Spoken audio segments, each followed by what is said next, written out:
നമസ്കാരം. പവന് 63,560 രൂപ എന്ന റെക്കോർഡ് നിരക്കിലാണ് കേരളത്തിൽ ഇന്നും ഇന്നലെയും സ്വർണ്ണ വിൽപ്പന പുരോഗമിച്ചത്. ശനിയാഴ്ച പവന് 120 രൂപ വർദ്ധിച്ചതോടെയാണ് സ്വർണ്ണവില പുതിയ റെക്കോർഡ് കുറിച്ചത്. ഗ്രാമിന് 15 രൂപ വർദ്ധിച്ച് 7,945 രൂപയിലേക്കും എത്തിയിട്ടുണ്ട്. ഈ നിലയിൽ മുന്നോട്ട് പോവുകയാണെങ്കിൽ കേരളത്തിലെ ഗ്രാം വില അടുത്ത ദിവസങ്ങളിൽ തന്നെ 8,000 കടന്നേക്കും. എന്നാൽ കേരളത്തെക്കാൾ മുമ്പ് തന്നെ ഗ്രാം വില 8,000 കടന്ന മറ്റൊരു പ്രദേശം ഇന്ത്യയിൽ തന്നെയുണ്ട്. ജമ്മു കാശ്മീരിലാണ് കഴിഞ്ഞ ദിവസത്തെ വർധനവോടെ സ്വർണ്ണവില ആദ്യമായി ഗ്രാമിന് 8,000 രൂപയിലേക്ക് കടന്നിരിക്കുന്നത്. 15 രൂപയുടെ വർധനവോടെ കഴിഞ്ഞ ദിവസമാണ് സ്വർണ്ണവില ആദ്യമായി ഗ്രാമിന് 8,045 എത്തിയത്. ഇതോടെ പവൻ വില 64,000 രൂപയും കടന്നു. ഇന്ന് ജമ്മു കാശ്മീരിൽ നിന്നും ഒരു പവൻ സ്വർണം വാങ്ങണമെങ്കിൽ 64,360 രൂപ നൽകണം.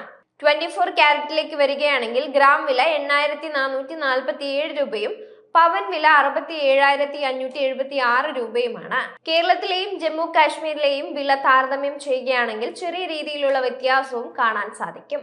ഒരു പവൻ സ്വർണത്തിന്റെ വിലയിൽ കേരളത്തേക്കാൾ 800 രൂപ കൂടുതലാണ് ജമ്മു കാശ്മീരിൽ. ഇന്ത്യയിൽ തന്നെ സ്വർണത്തിന് താരതമ്യേന നിരക്ക് കുറഞ്ഞ സംസ്ഥാനമാണ് കേരളം. കുറഞ്ഞ ഗതാഗത ചെലവ്, നികുതി ഘടനകൾ, ഇറക്കുമതി തീരുവകൾ എന്നിവയുൾപ്പെടെ നിരവധി ഘടകങ്ങളാണ് ഓരോ സംസ്ഥാനത്തെയും സ്വർണ്ണവില നിശ്ചയിക്കുന്നത്. വിദേശ രാജ്യങ്ങളിൽ നിന്നും സ്വർണം നേരിട്ട് ഇറക്കുമതി ചെയ്യുന്ന പ്രധാന സംസ്ഥാനമാണ് ഇന്ത്യ. അതോടൊപ്പം തന്നെ ഇന്ത്യയിൽ തന്നെ ആഭരണ നിർമ്മാണത്തിന്റെ ഹബ്ബായി പ്രവർത്തിക്കുന്നത് തൃശ്ശൂരാണ്.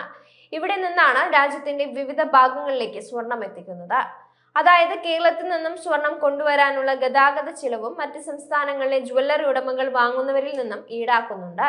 അതേസമയം കുതിച്ചുയരുന്ന സ്വർണ്ണവില കശ്മീർ മേഖലയിലെ ജ്വല്ലറി വിപണിയെ ഏതാണ്ട് സ്തംഭിപ്പിച്ചിരിക്കുകയാണെന്നാണ് റിപ്പോർട്ടുകൾ വ്യക്തമാക്കുന്നത്. വിൽപ്പനയിൽ വലിയ തോതിലുള്ള ഇടിവാണ് സമീപ കാലയളവിൽ ഉണ്ടായിരിക്കുന്നത്. കഴിഞ്ഞ ഒരാഴ്ചയായി വിപണിയിൽ 90% വ്യാപാര ഇടിവുണ്ടായിട്ടുണ്ടെന്ന് all Kashmir gold dealers and workers association president Basheer അഹമ്മദും വ്യക്തമാക്കുന്നുണ്ട്. നിരക്ക് താഴേക്ക് പോകുമെന്നാണ് ആളുകൾ കരുതുന്നത്. എന്നാൽ അതിനുള്ള സാധ്യത ഉറപ്പിക്കാൻ സാധിക്കില്ല. ഒരു കാലത്ത് സ്ഥിരമായി ഉപയോക്താക്കളുടെ ഒഴുക്കുണ്ടായിരുന്ന കടകളിൽ ഇപ്പോൾ വളരെ കുറച്ച് ആളുകൾ മാത്രമേ എത്തുന്നുള്ളൂ. സ്വർണ്ണവിലയിലെ കുത്തനെയുള്ള കുതിച്ചുചാട്ടം വ്യാപാരികളിലും ഉപയോക്താക്കളിലും ഒരുപോലെ ആശങ്കയ്ക്ക് കാരണമായിട്ടുണ്ട്. വിൽപ്പനയിലെ ഇടിവ് സ്വർണ്ണ വ്യാപാരത്തെ ആശ്രയിക്കുന്നവരുടെ ഉപജീവനത്തെയും ബാധിക്കുന്നുവെന്നും അദ്ദേഹം പറഞ്ഞിരുന്നു. കഴിഞ്ഞ വാരവും നേട്ടത്തിൽ ക്ലോസിംഗ് നടത്തിയതോടെ തുടർച്ചയായ 6ാമത്തെ ആഴ്ചയാണ് സ്വർണം പോസിറ്റീവായി വ്യാപാരം അവസാനിപ്പിക്കുന്നത്.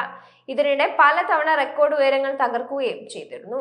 ഇത്തരത്തിൽ ഈ വർഷം മാത്രം ഏകദേശം 10% ഉയർച്ചയാണ് ആഗോള സ്വർണ്ണ വിലയിലുണ്ടായത്.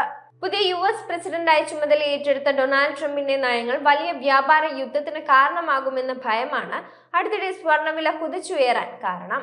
കൂടുതൽ ഉയരങ്ങളിലേക്ക് കുതിക്കുന്നതിന് മുമ്പ് സ്വർണ്ണവിലയിൽ ചെറിയ തിരുത്തലുകൾക്ക് സാധ്യതയുണ്ടെന്നും അനലിസ്റ്റുകൾ ചൂണ്ടിക്കാട്ടുന്നുണ്ട്. സുരക്ഷിത നിക്ഷേപം എന്ന നിലയിൽ സ്വർണത്തിന്റെ ഡിമാൻഡ് വർദ്ധിക്കുന്ന കാഴ്ചയാണ് വർഷങ്ങളായിട്ടുള്ളത്. ആഗോളതലത്തിൽ അനിശ്ചിതാവസ്ഥകൾ ഉണ്ടാകുമ്പോഴെല്ലാം വൻകിട നിക്ഷേപകർ അടക്കം സ്വർണത്തെ ആശ്രയിക്കുന്നുണ്ട്. പ്രധാനമായും രാജ്യാന്തര വിലയിലെ വർധനവും കഴിഞ്ഞ വാരങ്ങളിൽ രൂപയിലുണ്ടായ ഇടിവുമാണ് കേരളത്തിലെ സ്വർണ്ണ വിലയിലും പ്രതിഫലിച്ചത്.